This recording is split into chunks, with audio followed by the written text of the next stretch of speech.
നർത്തകരായ RLV Ramakrishnan, U Ullas എന്നിവർക്കെതിരെ Kalamandalam Satyabhama നൽകിയ അപകീർത്തി case ഹൈക്കോടതി റദ്ദാക്കി. സത്യഭാമയുടെ സ്വകാര്യ അന്യായത്തെ തുടർന്ന് Thiruvananthapuram judicial first class magistrate കോടതിയെടുത്ത കേസിലെ തുടർ നടപടികളാണ് റദ്ദാക്കിയത്.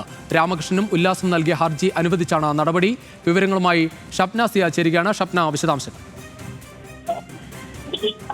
രുചീഷ്, ഫോൺ സംഭാഷണം റെക്കോർഡ് ചെയ്ത് ഹർജിക്കാർ അത് എഡിറ്റ് ചെയ്ത് സാമൂഹ്യ മാധ്യമങ്ങളിൽ പ്രചരിപ്പിക്കുകയും പ്രസിദ്ധീകരണത്തിന് നൽകുകയും ചെയ്തു എന്നതായിരുന്നു സത്യഭാമയുടെ ആരോപണം.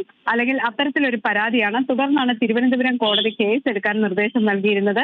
എന്നാൽ അപകീർത്തികരമെന്ന് ആരോപിക്കുന്ന പ്രസ്താവനകളും പ്രസിദ്ധീകരണത്തിന്റെ പകർപ്പുകളും ഹാജരാക്കാൻ സത്യഭാമയ്ക്ക് കഴിഞ്ഞിട്ടില്ല എന്ന് ഹർജിക്കാർ തന്നെ ഹൈക്കോടതിയിൽ ചൂണ്ടിക്കാണിച്ചു. പ്രഥമദൃഷ്ട്യാ നടപടിയെടുക്കണമെങ്കിൽ വിചാരണ കോടതി ഈ തെളിവുകൾ പരിഗണിക്കേണ്ടിയിരുന്നു എന്ന് ഹൈക്കോടതിയും വ്യക്തമാക്കി. ബന്ധപ്പെട്ട തീയതികളും പരാതിയിൽ ഇല്ല. അതോടൊപ്പം തന്നെ തെളിവുകളുടെ അഭാവത്തിൽ ഹർജിക്കാർക്കെതിരായ കേസ് നിലനിൽക്കില്ല എന്ന് ജസ്റ്റിസ് കൗസർ എടപ്പകത്ത് വ്യക്തമാക്കിയാണ് ഈ കേസ് ഇപ്പോൾ RLV രാമകൃഷ്ണൻ അടക്കമുള്ളവർക്കെതിരെ കേസ് റദ്ദാക്കിയത്. ശരി ഷപ്ന.